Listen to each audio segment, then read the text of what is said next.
Ay, kung magsalansan ka doon.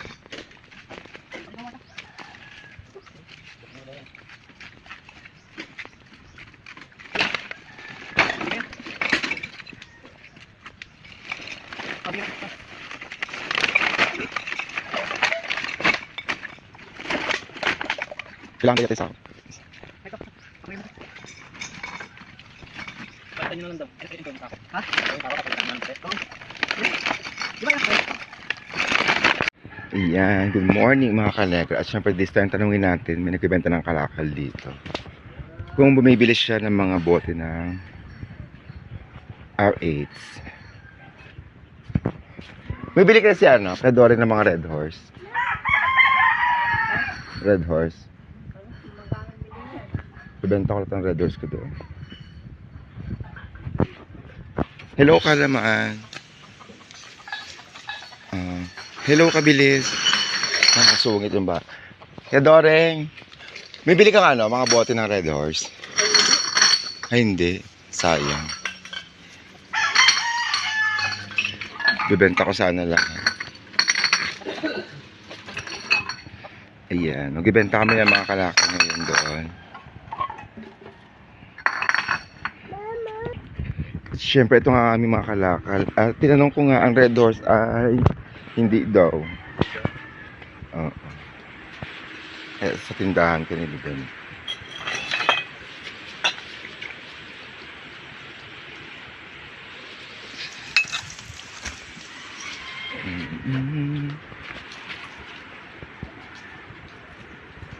Kasi mga alam ko soft drinks di naman na nabibili.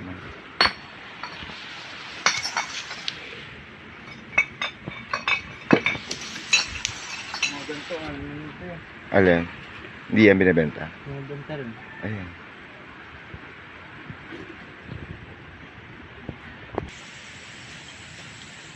So ayun ang aming mga kalakal na ibibenta. Ayan. Ang daming kalakal pero magkano lang kakalabasan niya. Oh, tignan.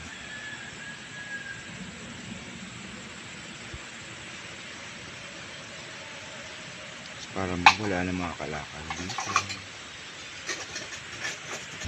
So ito dadalhin natin doon para ibenta ang ating mga kalakal.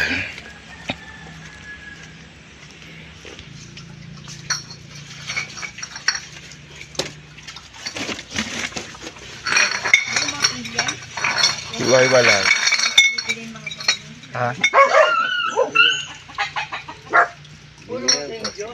Halo-halo.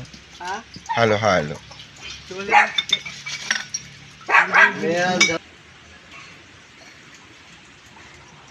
Pinuhin mo ng kilo yung latang. Saan ko kiluin? Ito.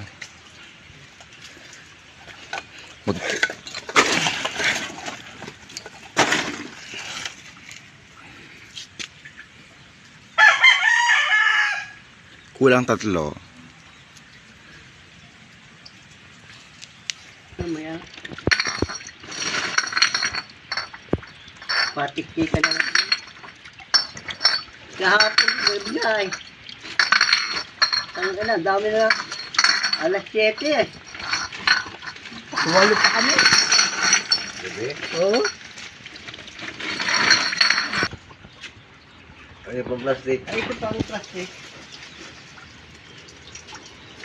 Yan, di mo Lima yan. to.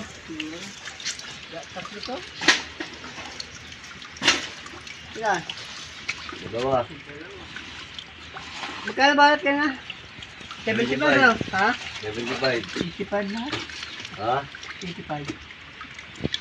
5 piso lang yung kilo niyan? 10.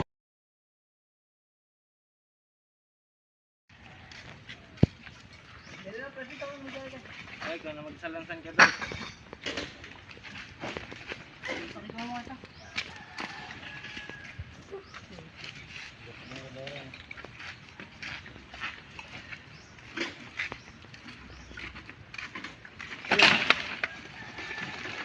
Hindi ka yan.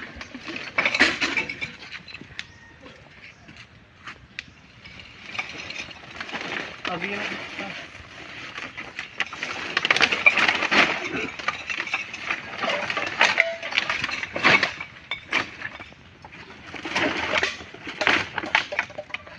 Kailangan daw yata yung sako. Ito. Pakunin mo ito.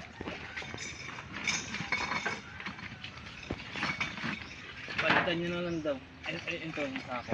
Ha? Ito yung sako, kapalitan mo na ng puti. Oo. Di ba yung